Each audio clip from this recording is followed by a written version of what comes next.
예, 반갑습니다. 저기 늦은 시간까지 오랫동안 자리 계신 회원 기업 여러분께 감사드리고요.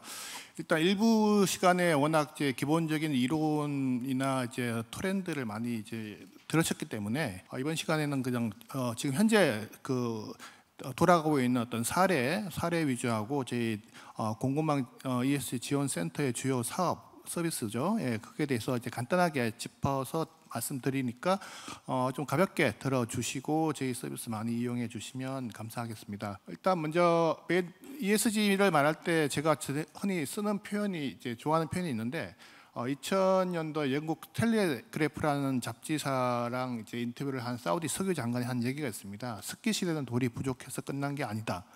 여기다 정확히 대입을 하면 석탄 화력 발전의 시대는 석탄이나 석유가 부족해서 지금 끝나는 게 아니지 않습니까? 그리고 저 말을 하고 난 정확히 한 22년 뒤에 지금 현재 뉴스에서 많이 들어보셨을 거예요. 사우디에서 이게 네옴시티라고 해서 그 이제 우리나라 롯데타워만한 높이의 건물을 서울에서부터 강릉까지 약 300km 쭉 이어져가는 그게 꿈과 같은 그런 신도시를 건설을 한다는 계획을 이제 미스터 에브리띵이라고 하죠. 빈 살만이라는 사우디 왕세자가 발표를 합니다. 그게 지금 현재 사우디 입장에서는 이제 석유 시대는 이미 끝났고 이제 그 넥스트 제너레이션을 위해서 석유가 아닌 또 다른 어떤 미래를 준비하는 차원에서 국가적인 차원에서 지금 준비를 하고 있는 이제 구군이 걸려 있는 사업이라고 말씀드리고 얼마 전에 또 우리 한국을 방문해서 주요 그룹 총수들하고 만난 적이 있죠. 예, 그렇게 해서 지금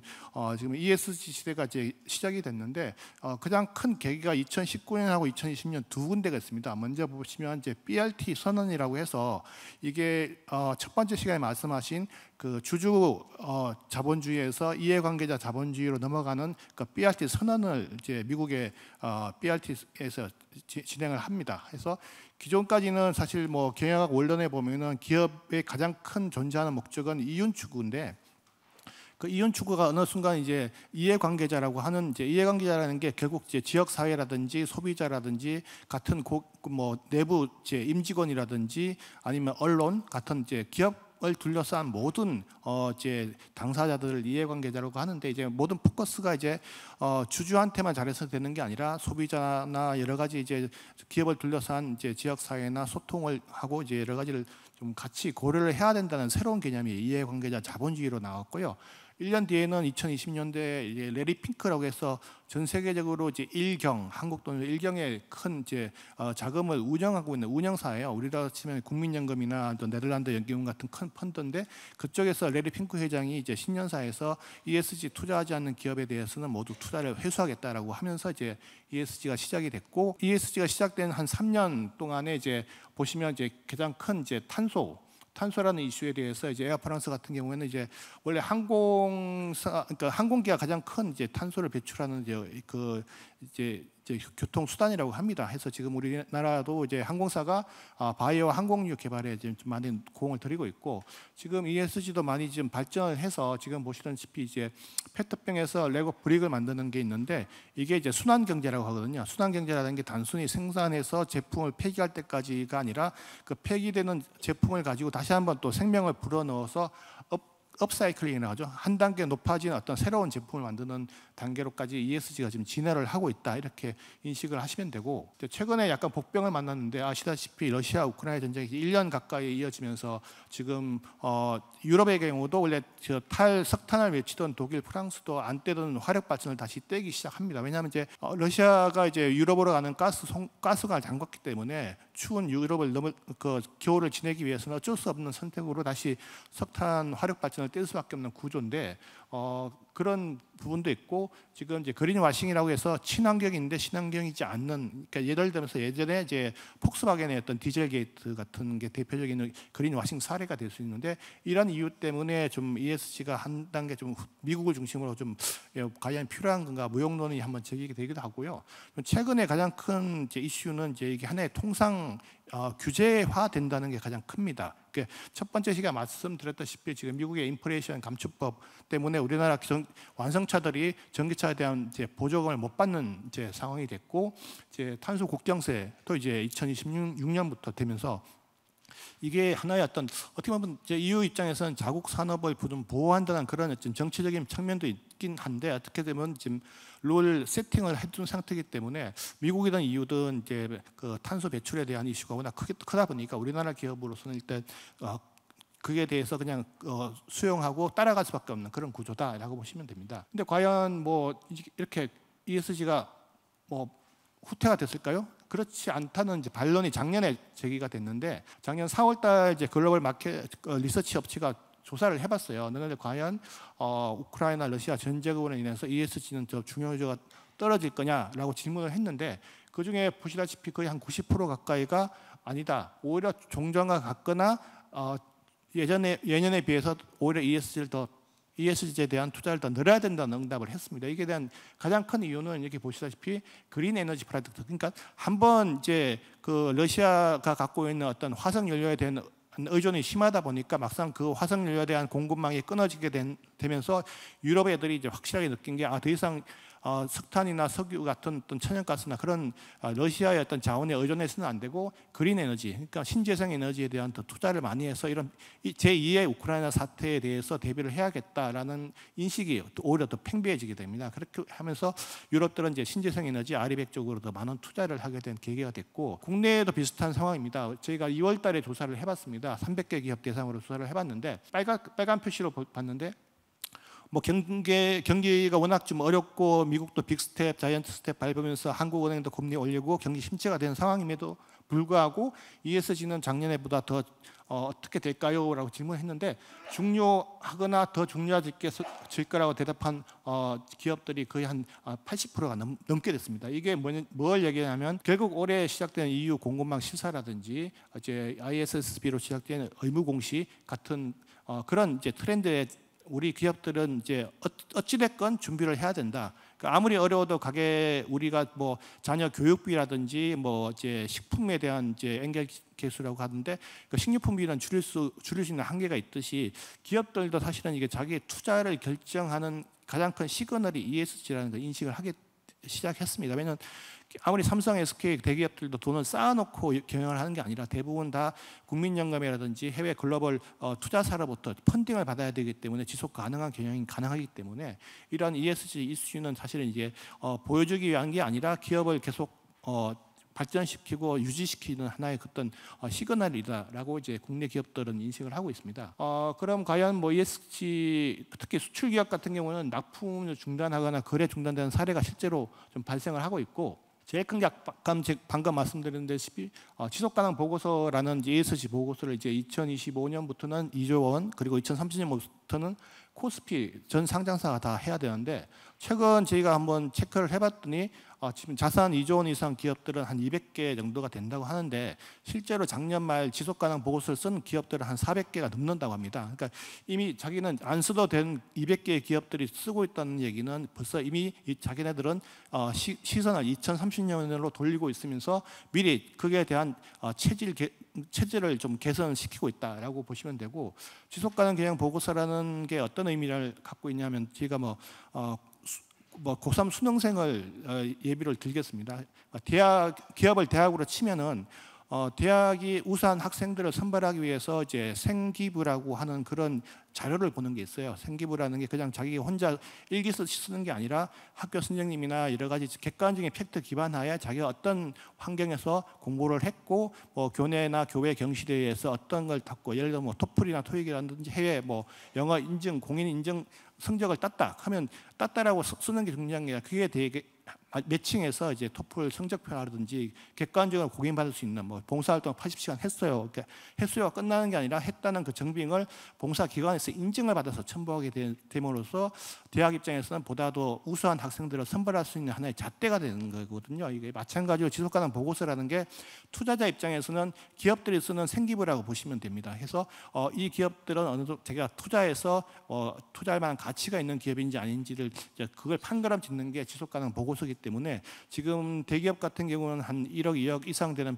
비싼 비용을 투자하면서도 계속 쓰고 있는 이유가 이제 결국은 이제 투자를 받는 어떤 뭐 포인트도 있을 수 있고, 또 내부적으로는 사실 그 임원에 대한 성과 보상이라는 게 있어요. ESG 자랑 임원들 같은 건 8벤치를 받기 때문에 CEO들이 항상 3월 달부터 7월 달에 발표하는 그 지속 가능 보고서에 대해서 목숨 걸고 하는 이유가 있는데, 일각에서는 너무 좀 과열된 인상이 있습니다. 사실은 팩트 위주로 그냥 뭐 이제 텍스트나 테이블 위주로 해도 충분한데, 그 디자인 비용만 해도 최소한 5천만 원 넘어가는 게 지금 지속가능 보고서 시장이거든요. 거기다 제3자 검증까지 더해지면 비용이 더 가중되기 때문에 사실 중소중견기업들 입장에서는 엄두 내기 힘든 이제 지속가능 보고서가 되는데, 여기에 대한 저희들도 좀 어떤 교육이나 좀 그런 걸 통해서 좀 많은 기업들이 좀 경감 부담을 좀 덜 수 있는 방안을 좀 만들려고 지금 노력을 하고 있습니다. 어쨌든 간에 올해 독일 공급망 실사법이 시작이 됐고, 이제 독일은 EU와 달리 어떤 이제 벌금 체계가 있어요. 벌금이 있기 때문에 물론 뭐 독일이라는 게 현재까지 우리나라 입장에서는 수출의 포션이 크지는 않겠지만, 나중에는 EU까지 확대되거나 미국까지 확대되게 되면은 결국은 이제 ESG라는 게 우리가 뭐 이걸 한다고 해서 매출이 당장 2배, 3배 올라가는 건 아니고, 반대로 따지면 독일이나 EU로 수출하는 기업들이 한국만 있는 게 아니라 우리의 경쟁 상대인 일본이라든지 터키라든지 인도, 베트남, 말레이시아, 멕시코, 대만, 그런 이제 우리의 경쟁 국가가 있습니다. 그들은 EU의 룰을 지키는데 만약에 우리가 EU의 룰을 지키지 않거나 계열돼서 만약에 우리가 EU 시장에서 퇴출된다, 한번 빼앗긴 그 수출 시장은 다시 회복하기가 쉽지가 않거든요. 그렇기 때문에 우리는 이제 우리가 더 잘한다는 의미도 있겠지만, 상대방한테 상대적으로 경쟁 우위를 잃지 않기 위해서는 ESG에 준비를 해야 되고, EU가 마련하는 기준에 따라서 잘 준비를 해야 된다라는 게 이제 한 포인트라고 보시면 되겠습니다. 일단 뭐 인권과 환경은 앞선 시간에서 워낙 많이 강조를 했기 때문에 이제 넘어가고요. 몇 가지 사례만 딱 짚겠습니다. 이제 누코라는 이제 철강 회사가 있습니다.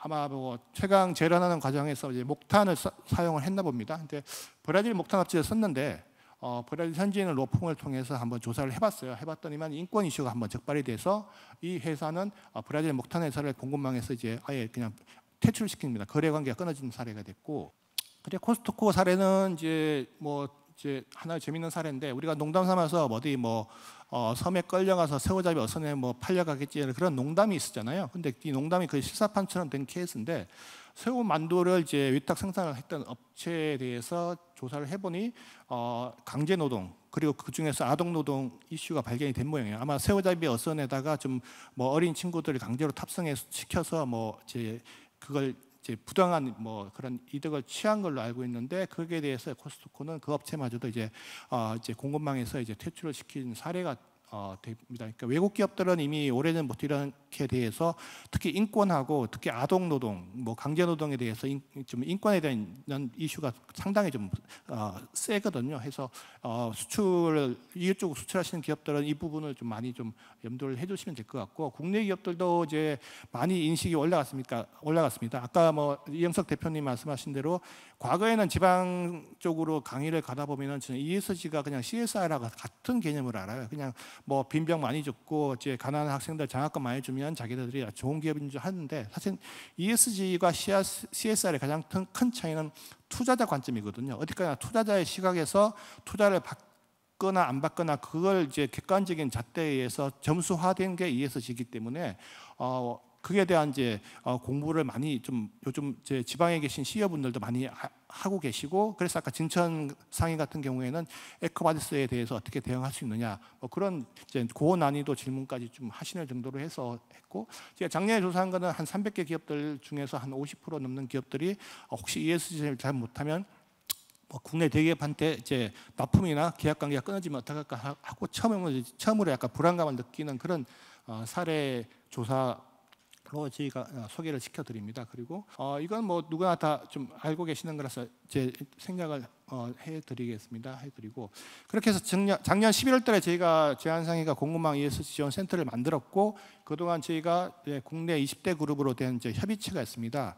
협의체 통해서 충분히 우리 서비스와 이제 사업 방향에 대해서 같이 이제 논의를 했고, 전국 73개 상공회에서와 서울시 25개 상공회와 같이 앞으로 지금 이미 시작했습니다. 지금 3월 초부터 해서 지금 컨설팅 총 3건을 일단 시작을 하고 있고, 계속 이제 지역 상의 통해서 이제 컨설팅이나 진단 요청이 계속 들어오고 있는데, 저희 메커니즘은 이제 크게 여기 원청사도 계시고 협력사도 계실 건데, 저희는 이제 20대 그룹 속해 있는 저희 그 협약체 그리고 이제 지역상이 상공회 통해서 수요를 이제 계속 받을 거고 좀 도와주시는 분이 계세요. 산업부랑 서울시가 좀 예산 지원을 해주십니다. 이 부분은 제가 뒤에 좀 설명을 드리겠습니다. 제가 이제 73개 상공회에서 설명회를 쭉 다니고 있어요. 그래서 오늘은 사실은 이제 어떻게 보면 서울 지역 설명회로 오늘인데 오늘가 이제 서울 10주년 상공회 날 특집 때문에 좀 규모를 키워서 이렇게 올해 많은 분들을 만날 수 있어서 좀 더 영광인데 지방상이 쭉 순회하면서 한 가지 좀 재미있는 사례를 한번 말씀을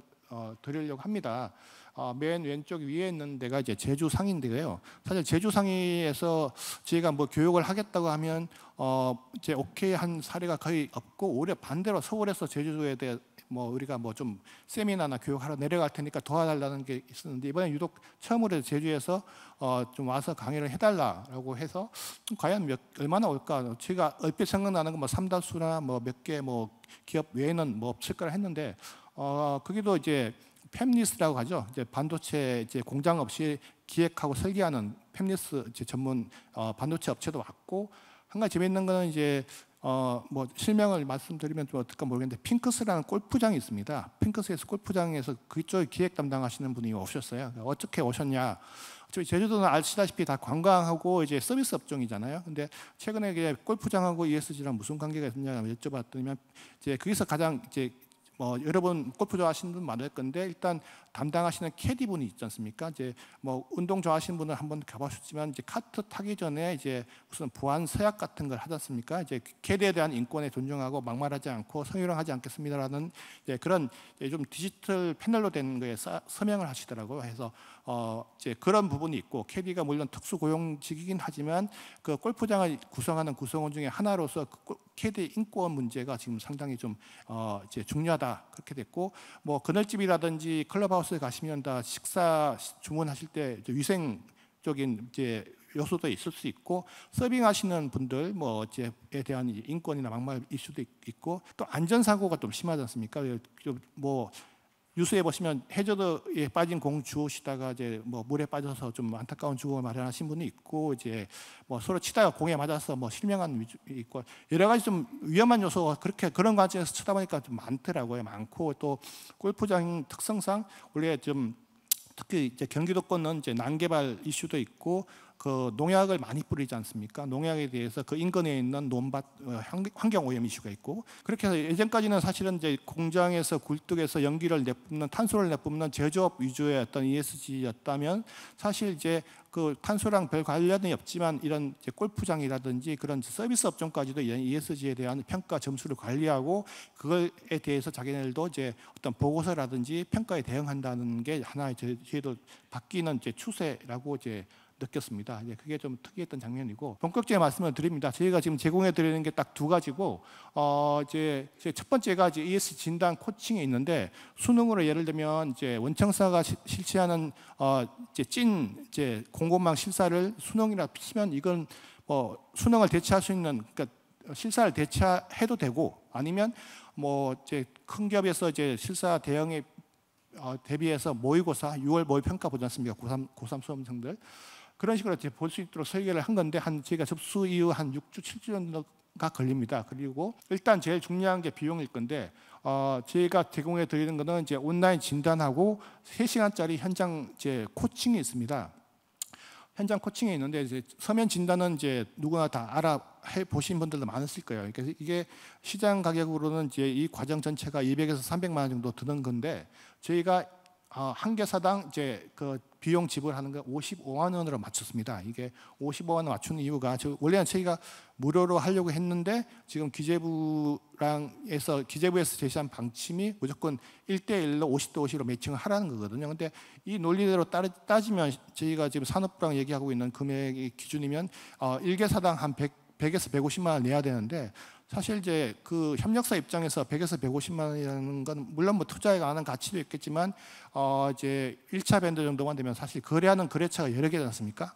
거래하는 원청사가 여러 개면 여러 개마다 다 각양각색으로 또 이제 어제 왔다 가면 오늘 뭐 S사에서 왔다 가면 내일은 K사에서 왔다 가고 그다음은 L사에서 각각 다른 이제 똑같은 이제 그 비슷한 실사를 원청사마다 이제 또 다르게 실시하니까 그에 대한 비용이나 시간 문제가 상당히 많이 힘들다고 이제 토로를 하시더라고요. 그래서 일단 저희는 가장 기본적인 55만 원만 일단 내시면 저희가 정부 예산을 통해서 한 뭐 200만 원 정도를 믹싱을 합니다. 해서 결국 여러분들한테는 250만 원짜리 서비스가 찾아갈 거예요. 찾아가는데 그 내용은 뭐다?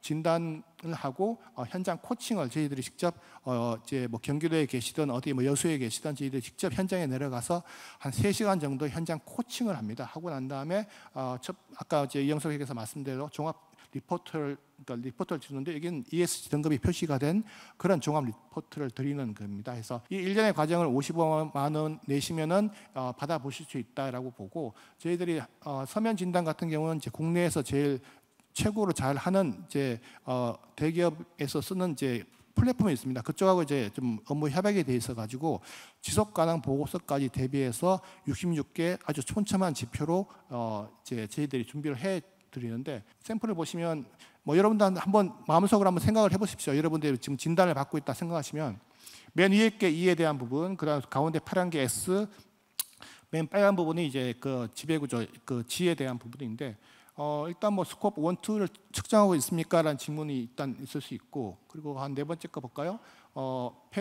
폐수를 방출하거나 폐기물 처리를 위한 시스템을 보유하고 있는지 그에 대한 질문을 일단 구성을 했고 S 분야 보시면 아까 예를 들었지만 이제 요즘도 이제 동남아나 이제 뭐 외국인 근로자들이 많지 않습니까? 그들이 이해 가능한 언어로 근로계약서를 작성하여 임직원에게 제공하고 있는지 그리고 한 가지 흥미로운 건 이제 맨 아래에 분쟁 광물 사용 관련 정책을 물론 대기업 같은 위주죠. 예를 들어서 뭐 신장 이구에서 만든 폴리 실리콘을 가지고 태양광 패널을 만들었던 뭐 기업들도 해당될 수 있고 사실 이번에 뭐 배터리 보조금 받지 못하는 가장 큰 이유가 니켈이나 리튬이나 그런 게 대부분 중국산 원재료이기 때문에 우리가 미국 바이든 정부에서 한국산 배터리 수입 못한다는 사태가 됐기 때문에 분쟁 광물에 대한 사용 금지 정책을 보유하고 있는지도 저희 질문 사항에 들어가 있고 그 외에 뭐 공정거래법 뭐 해서 뭐 과태료 받은 적이 있었습니까? 뭐 윤리경영 정책 뭐 이런 식으로 해서 저희가 전체적으로 이제 큰 항목만 66개고요. 그 세 항목까지 하게 되면 한 150개 정도 됩니다. 해서 이것만 한번 쭉 이제 좀 허들이 좀 약간 난이도가 높긴 하지만 이 과정을 거쳐야만 여러분들이 나중에 지속가능 보고서도 할 수 있고 에코바디스 평가도 받을 수 있고 ISO 인정도 받을 수 있는 이제 체질이 늘어지는 거죠. 그래서 저희 진단하고 코칭 이루는 부분이고 현장 실사가 궁금하신 분들이 계실 거예요. 저희가 하나 사례를 말씀드리면 실제로 작년에 저희가 한번 찾아가 봤습니다. 시범사업 때 처음에는 이제 현장 실사라고 했더니만 되게 급을 내시는 게 마치 국세청이나 어디 뭐 공정위에서 조사 나온 것처럼 해서 들어와셔서 저희가 급히 현장 코칭으로 이름을 바꿨는데 일단 한 총 3시간 걸렸고요. 첫 번째는 저희가 담당자 이게 오른쪽에 계신 게 담당자 두 분 있습니다. 해서 온라인 진단 때 입력했던 서류 내용이 진짜인지 가짜인지 한번 저희들이 해보고 이미 저희 쪽에 뭐 ISO 인정을 땄다고 하셨더라고요. 그러니까 막 대조를 해보니까 이미 유효기간이 넘은 ISO 인증서거든요. 그래서 그런 건 저희들이 다시 리뉴얼을 하시거나 아니면 빼라. 이건 그린와싱에 해당될 수 있다라고 좀 하셨습니다. 사실 현장 실무자들이 이제 뭐 서류상으로는 알겠지만 현장 가서 직접 이제 그 페이스 투 페이스 맞대고 하게 되면 사실 허점이 많아요. 그래서 저도 느낀 거고 또 한 가지 점은 이 업체 같은 경우에는 이제 월 1회 정도 이제 뭐 교육을 좀 정기적으로 안전 교육을 하고 있는데 이제 이렇게 보통 출석부라고 하잖아요. 직원들이 교육을 받았으면 끝나고 나갈 때 사인을 해서 쭉 하는데 1번부터 30번까지 인쇄된 이름이 있고 그 옆에는 각자 좌표 서명으로 쭉 돼 있는데 1번부터 5번까지는 이제 각양각색의 뭐 실제로 이제 사인을 하신 한 5명 정도는 돼 있는데 6번부터 30번까지는 뭐 똑같은 필체로 똑같은 글씨로 쭉 이제 이름만 딱 적더라고요. 그러니까 누가 봐도 사후에 이제 뭐 보정을 했는데 저희가 이제 뭐 이 부분은 그래도 다른 색깔이라도 좀 바꾸시라. 같은 필체라고 하면 색깔이라 바꾸면서 누가 봐도 좀 각자 사인한 것처럼 이제 좀 준비를 해주시라고 했죠. 사실 저희가 어떤 감독 기관이 아니고 저희 상공에서는 기업들을 어떻게 좀 지원해주는 편이기 때문에 만약 이게 에코바디스 평가였다거나 ISO 인증이었다거나 아니면 뭐 고용노동청의 어떤 뭐 감독이었다고 하면 이제 페널티를 받겠지만 저희는 그런 부분에 대해서 한번 직접 코칭을 해주는 거예요. 그리고 저희가 한 30분 정도 이제 현장을 방문을 했는데. 했는데 여기는 이제 폐기물 관리하던 폐기물하고 이제 그 집화장이고 이제 뭐 부착물이 제대로 되어 있는지 보는 거고 이 업체 같은 경우는 직원 식단까지 공개해서 이렇게 좀 위생적으로 운영하고 있다 보시고 이 과정을 끝난 다음에 저희 다시 돌아가서 종합적으로 이제 구두로 브리핑하고 브리핑이 끝난 다음에 한 3일 내에 이제 종합 결과 리포트를 이제 제공을 해드리는 절차입니다. 해서 지금까지가 이제 ESG 진단과 코칭에 대한 설명이었고요. 아까 전 시간에 바로 말씀드렸지만 아까 그게 모의고사 했던 지금 이제 원데이 과외입니다. 하루짜리 과외. 그러니까 대치동 가서 이제 수능 앞둔 학생들이 딱 쪽지게 과외 받았지. 나는 뭐 아무것도 몰라. 실사도 안 받아봤고 어떻게 할지 몰라. 그리고 또는 이제 받았는데 뭐 난 어떤 건지도 아무 감도 없고 어떻게 하란 말이야라고 하는 업체 같은 경우에는 또 받아보실 수 있는데 제가 공과기에는 점수화되어서 나오는 진단을 받기 전에 미리 한번 이렇게 한번 하루 정도 좀 뎁스 있게 한번 과외를 받아보신 다음에 9시부터 5시까지 받아보신 다음에 그 다음에 이제 55만 원 내시고 이제 진단을 받아보시면 이제 점수를 더 올릴 수 있는 그런 팁을 있고 그만큼 또 내재화될 수 있는 그 길이 더 빨라진다라고 보시면 됩니다. 그러니까 이거 원데이 과외랑 이제 진단을 55 플러스 55, 110만 원에 여러분들의 ESG 경영 점수를 높일 수 있는 그런 팁이고 110만 원짜리가 아니라 그 배경에는 정부 예산 지원이 있기 때문에 실제로는 한 500만 원어치의 가치를 받으시는 거예요. 그래서 이 부분에 대해서는 많은 좀 이용을 좀 부탁을 드리겠습니다. 해서 왜 뭐가 좋을까요? 일단 뭐 시장 가격 200만 원 넘는 걸 이제 55만 원 할 수 있다는 거고 그리고 이제 직접 저희들이 이제 희망하시는 경우에는 현장까지 가서 아까처럼 사진에서 보듯이 직접 실사를 3시간짜리 코칭을 해드립니다. 그리고 이제 원청사도 계실 건데 원청사 같은 경우에는 제일 큰 게 PR 이슈나 공정위 이슈예요. 왜 협력사들 상생 뭐 왜 괴롭히냐 왜 경영 간섭 아니냐라고 하는데 저희를 통해시면 그래도 간접적으로 들어가기 때문에 대기업 원청사 입장에서는 저희를 이용해 주시는 게 여러분들의 직접 이제 하청업체 협력사에 대해서 직접적인 컨트롤이 안 되기 때문에 한번 좀 이용해 주시면 좋을 것 같고 저희가 서울 지역 같은 경우는 4월 달부터 좀 시작을 할 건데 이게 무료로 진행됩니다. 서울시 예산 지원 받아가지고 찾아가는 ESG 교육 서비스가 있어요. 한 10명 이상만 모아주시면 뭐 회의실이 됐든 뭐 어디 뭐 그 이제 강당이 됐든 뭐 상관이 없습니다. 해서 해주시면 저희들이 직접 여러분들 임직원 뭐 교양 과목 뭐 성희롱 예방 교육이나 개인정보보호법 의무적으로 하시잖아요. 그런 거 하시는 것처럼 그런 거 하실 때 저희를 같이 불러주시면 이제 뭐 2부 시간에는 ESG, 1부 시간에는 뭐 성희롱 예방 교육 그런 식으로 해서 좀 직원들에 대한 교육도 저희들이 무료로 이제 찾아가서 하고 있는데 이건 선착순 50개사만 가능합니다. 예산 받은 게 많지가 않아 가지고 이렇게 이해를 해주시고 오늘 오신 분들 중에서 이제 으쓱이라고 대학생들 분들도 많이 알고 계시는데 아직까지 모르시는 분이 있으면 네이버에 그냥 ESG 으쓱이라고 네이버에 쳐보십시오. 한 50개 정도의 저희가 좀 정성껏 준비한 강연 자료가 있습니다. 이것만 보시더라도 ESG에 대한 기본적인 개념이나 뭐 그런 거에 대해서는 충분히 좀 이제 이해를 쌓을 수 있는 그런 하나의 좋은 사이트라서 물론 무료로 운영되고 있습니다. 들어가서 보시면 돼요. 회원가입도 필요 없으시고 그대로 보시면 되기 때문에 저희들께 좀 추천을 드리고 또 한 가지는 저희가 좀 기업들 이제 첫 번째 시간에 이제 지속 가능성 연계 대책이라고 해서 KPI를 세우면 이제 금리를 할인해 주는 조건이 있습니다. 저희가 현재 IBK랑 진행되어 있고 이미 쓰신 분도 계실 건데 그리고 이번 주에는 이제 KB 금융그룹과 또 MOU를 맺어서 금리 목표 달성만 잘 해주시면 금리를 최대한 1% 포인트까지 할인해 주는 그런 서비스가 있는데 이어서 제 이재영 연구원이 설명을 드리겠습니다.